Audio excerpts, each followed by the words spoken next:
Senator Steele. Yeah, thank you very much, Chair. And I'd like to talk about the National Road Safety Governance Review. Sorry, I'm taking everything. So, we know about the review because Minister McCormack has put out the media statement and moved on. So, can I talk about the Minister's media release? He said the review is one of 12 recommendations put forward by the independent inquiry into the National Road Safety Strategy, initiated by the Australian Government, right, and will be delivered in 2019, we're told. So, have you read the National Road Safety Strategy? Who am I talking to, sorry? It's all blurry, all the name tags, I'm sorry. Perhaps address most of your questions to Pip Spence and Stephanie Werner. Yep, so read the strategy, have read the inquiry report and the action plan, so Senator. Okay, so has the Government asked you to conduct any research on the recommendations of the report? We're working on the basis, we're looking at all the recommendations. We'll be working with our Transport and Infrastructure Council colleagues to come up with ways to take forward the recommendations in parallel with undertaking the governance review that the Deputy Prime Minister has already announced will be progressing. Okay, so of the 12 recommendations, this one I'm just trying to clear up. So it's being moved to a COAG. Is it a COAG system? I'll tell you the fear I have. Is it going to be pushed off to the departments and then we'll never see it again? And it's not a political statement because I really want to know where we're at. No, Senator, not at all. And in many ways, many of the issues that the inquiry was recommended be covered off in that review do touch on a number of the other recommendations that have been identified in the report itself. So it's certainly something that we see as being progressed as a priority by the department, but in consultation with states and territories and other industry representatives. So thanks Ms Spence, who's the other industry representatives that will be part of this working group?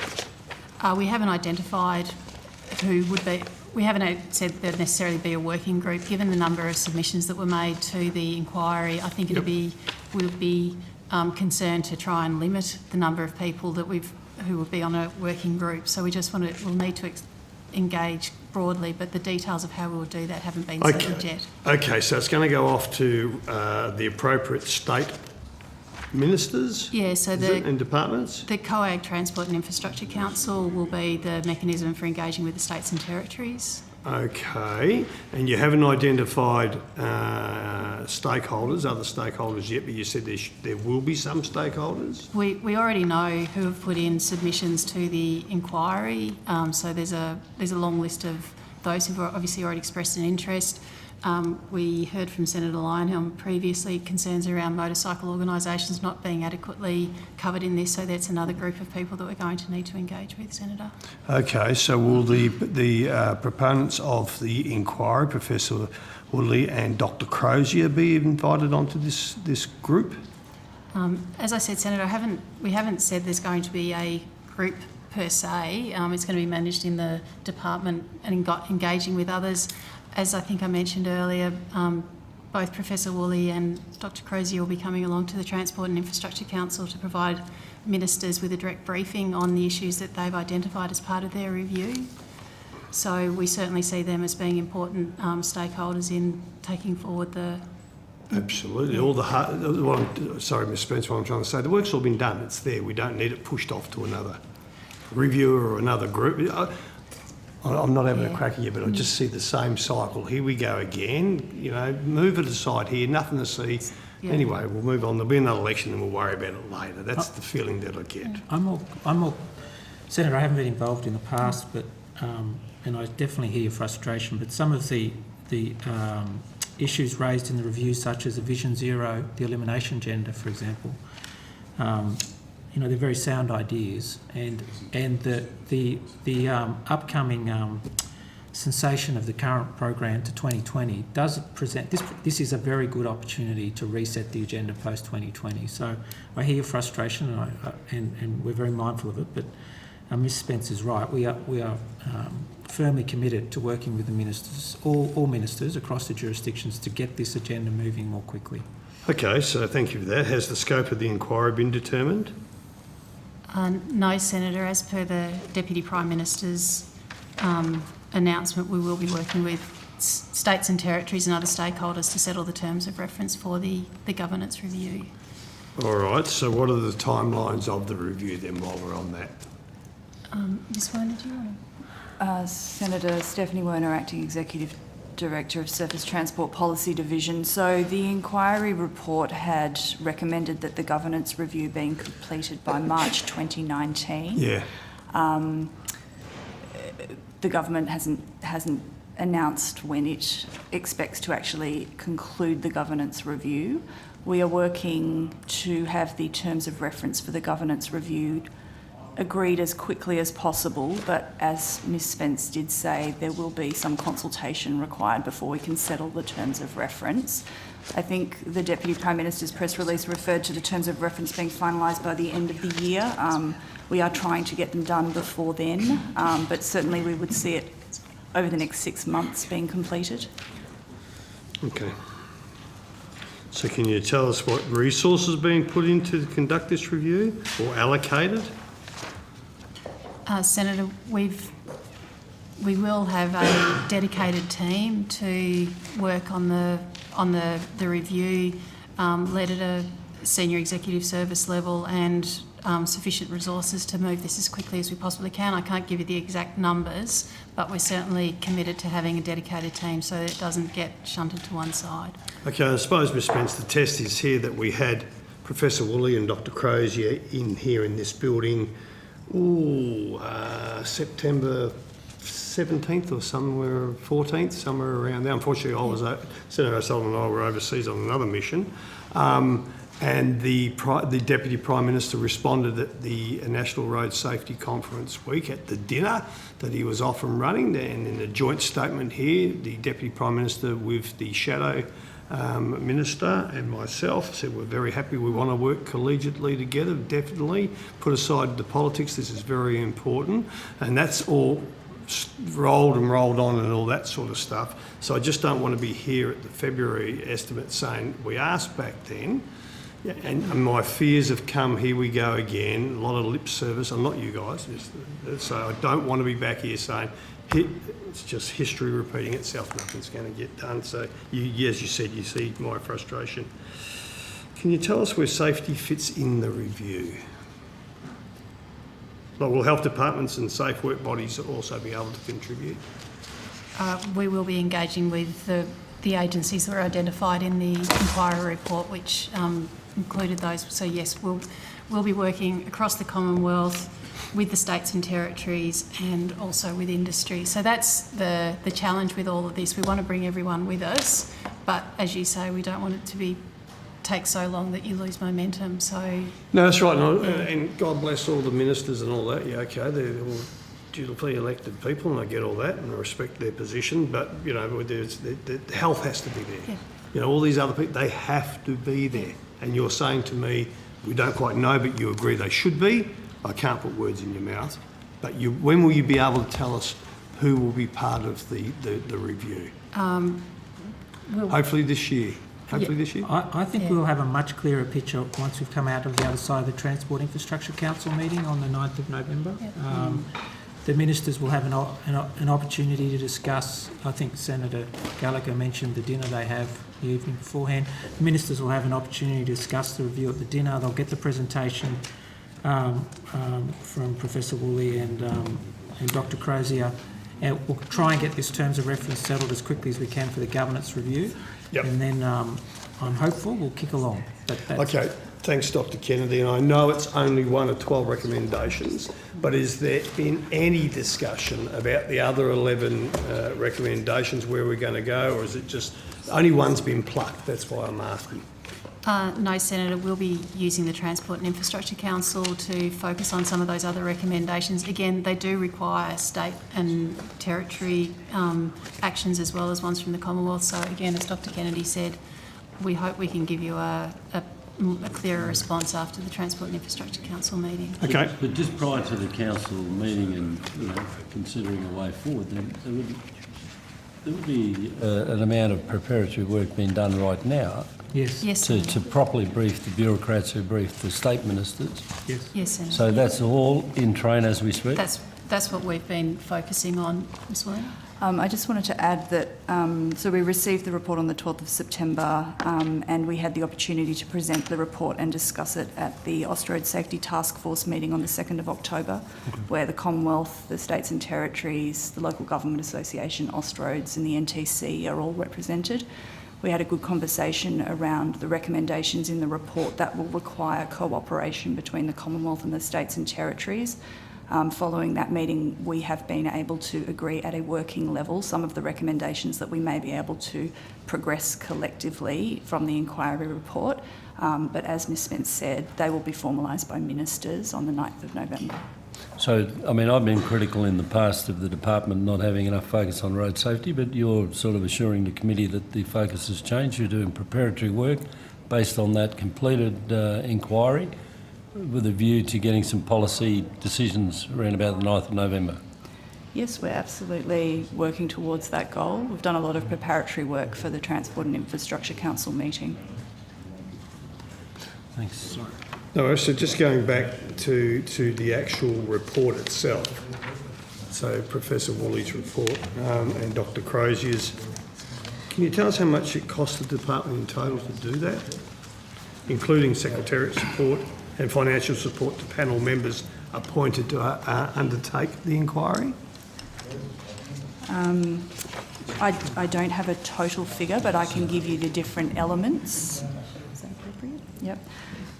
So Associate Professor Woolley was paid a total fee of $11,200.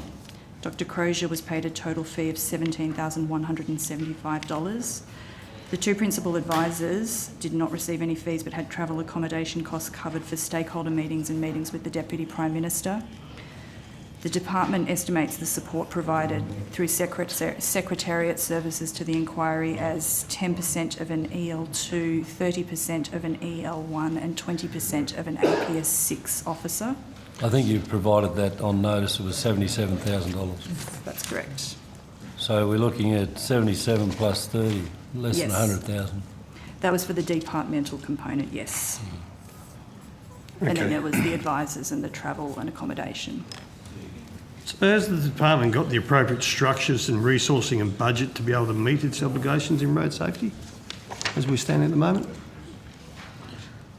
I do think we, as Ms Spence was outlining, need to build a higher level targeted capability to get this going. As Ms Spence outlined, that we'll be looking to put a senior executive, people who attend at this table, senior executive service officer specifically in charge of just road safety, with a small just a small team, because as you know, Senator, a lot of this work is one of the senators used this earlier, herding cats or cajoling people to get their things organised. There's some, as Ms Werner just outlined, some very good work going on inside Austroads and other places, but we need to bring it all together, and it all needs to sit against a post-2020 strategy, and that's what that team would be focused on. And can I just say for the record too, I think you could pay Professor Woolley and Dr Crozier 20 times what they got paid and still wouldn't be what they're worth. I just want to get that on the record. Well, to put it another way, the sum that this inquiry's sort of eaten up of taxpayers' money is probably less than the budget that you have to attend international conferences in Copenhagen and the like.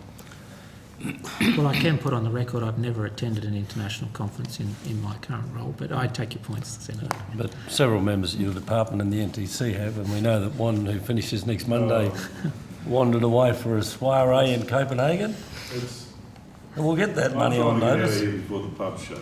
Let's just stick to the script. All right, now just move on to vehicle safety standards. The European Commission is progressing with what they call the General Safety Regulation and Pedestrian Safety Regulation, which seek to introduce a package of vehicle standards including mandatory autonomous emergency braking. This should fire you up, Senator Gallagher. Mandatory drowsiness, that comes naturally. and attention detection. This is sounding like a party room meeting for some people. And mandatory lane keeping assist, as well as other technologies. Sorry, it's getting late. It's just serious. Okay, so if the Europeans can introduce such mandatory vehicle standards in their market, what is preventing Australia from moving ahead and introducing more stringent vehicle safety standards in our market? Because as Senator O'Sullivan, Senator Gallagher and myself found out in a road safety inquiry in the References Committee, we dumb cars down to bring them into this nation.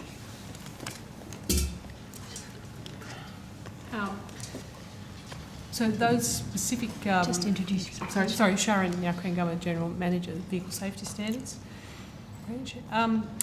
So the exact question about what are we doing? We're pursuing... Sorry, I threw you off by stating the bleeding obvious that we dumb cars down to bring them into this nation. How come the Europeans are smarter than us? Where is our will to make these damn cars safe on our roads? Why do we have to sit back and wait for America and Europe? Why do we have to have 1,200 people killed on our roads every year? This is what I'm trying to get to.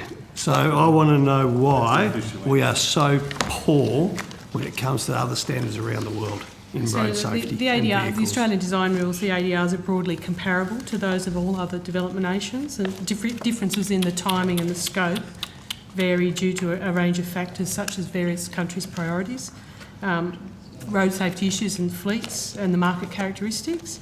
Australia actually leads on a number of vehicle standards and follows on I was going to say, can you tell us which ones? But no country leads on all. So, No, can you tell us which ones we lead on? we And lead please don't compare to Southeast Asia or Africa or something. Australia certainly leads on child restraint work. We had more advanced child restraint standards prior to other countries. We led the world development of the global regulation on pole side impact, which is now a mandatory standard in all light vehicles in Australia. We led the development of that UN was that regulation. second one? Sorry, pole side impact. Pole side. Pole side impact. Australia's bus standards for occupant safety lead the world. Let's get back, let's get back to cars where we try and pride ourselves on, aren't we fantastic, because we should talk about mandating 4-star. Talking about it. We can't even have the guts to say we're going to mandate 5-star. Cars aren't built in this nation. 1.1 million we import every year, and yet we have to wait for the Europeans or the Americans, and then when they go ahead and do it, we say, oh no, take it out. Well, we don't need to go that. That's serious. Why would we want autonomous emergency braking as a mandatory standard in Australian vehicles?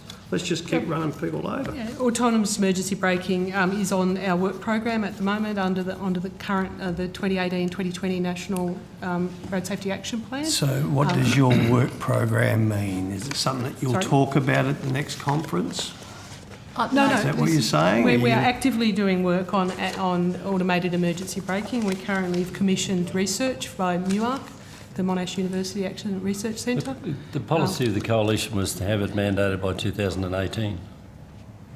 It was the policy platform that was put out in that nice little blue document after a report from Bitter.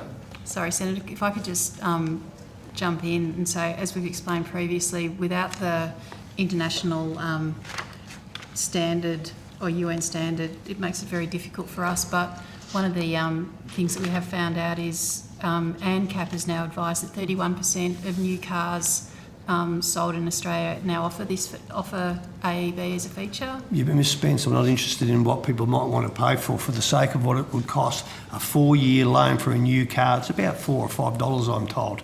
Are we serious that the government can't even come out and say, don't, it's not an option? We want these cars safe, not only for the driver, but in case you pull out in some poor bugger on a push bike coming down the main drag. This is what we're talking about. It's all very well to say, oh, aren't we fantastic, because some of them do provide it. I'm talking about mandatory standards here, lifting the standards. Australia is behind.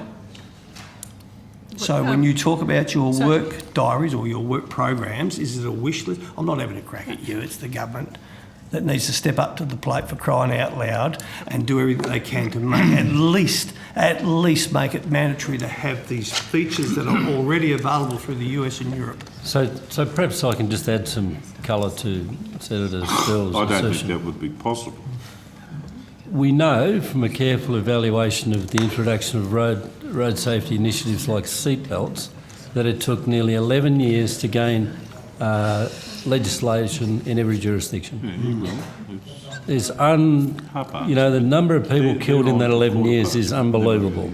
We know that it's autonomous emergency braking, lane keep assist, and all of these things which are freely available in very economical cars, like the Toyota imported into Australia now for $22,000 is almost the safest car in the world. We know these things. Are we going to have to wait another 11 years for the ADRs, which have held us back from putting in place proven technologies, a la seatbelts? Are we going to have to wait another 11 years before the department and or the government of the day starts saving lives? I'm loath to comment, but I want an answer on the legislation. No, but the witness can't, the officials can't answer your question. What they, no, I'm sorry. How long does the Australian design rules take to change? Well, that's a good question. How long for them. do the Australian design rules take to change for autonomous emergency braking? So, can I just give you a more detail on our current work program and what we're doing in relation to autonomous AEB. Right, so AEB is in the current National Road Safety Action Plan for 2018 to 2020. It's our priority ADR that we're working on. We have commissioned work data on from UARC at the moment to inform a regulatory impact statement, we're leading with heavy vehicles because there is currently an international standard for AEB for heavy vehicles, which we can adopt as part of our harmonisation program. But we still have to make the case through a regulatory impact assessment process that the benefit outweighs the cost. So is there a time frame on all of this? Yes, we'll have the results for that first tranche of research by the end of this calendar year, which will inform a regulation impact statement, which we will consult on in the first half of 2019. And when will that be completed? Sorry, we will consult on the regulation impact statement in the first half of 2019. So using the seatbelts as an analogy, is it going to take 11 years or less to do this? It will be less. I would hope that by the end of 2019 we have an ADR in place for automated emergency braking for heavy vehicles. For heavy vehicles? Yes. What about pedestrians? What about children? What about cyclists? So for light vehicles, there is currently no international regulation. There is no standard developed for us to adopt. Okay, and that's true. But the American market accepted the proposition that if you want regulation, we'll give it to you. So you better get, as manufacturers, in front of the curve. And they have done that. Toyota do not sell a car in America without AEB. Yes, but some statistics... So why are we so slow on this? Right. Some statistics provided to me by NCAP this morning indicate that America has reached 20% of new cars through their program, through that voluntary agreement to include AEB. We've reached 31% of new cars through our NCAP program. Importantly, manufacturers took it upon themselves to not make a car that didn't have it. Yes. So if you're not going to regulate, then they need to make a decision that regulation's coming, let's get in front of the curve. I don't get any confidence that we're not going to have the same disasters we had with seatbelts. 11 years before every jurisdiction put a seatbelt in. And we have similar type silver bullet technology, and we're not in front of it. Senator, our aim is to have, at the end of the current National Road Safety Action Plan, to have completed the work for ADRs for both, a new ADR for both heavy vehicle automated emergency braking and light vehicle automated emergency braking. We're participating in... Explain to me why we need an Australian design rule for a car that's made overseas, right? We're not making cars anymore. Yes. The work has been done overseas to say this technology is safe and it works. Huge global manufacturers are doing it, and here we are, we're doing an ADR on it. We still have to make a minimum standard for entry to the Australian market, Senator. On a maximum standard, not a minimum standard. Well, the standards are minimum standards. So back to this, if we can, send us story.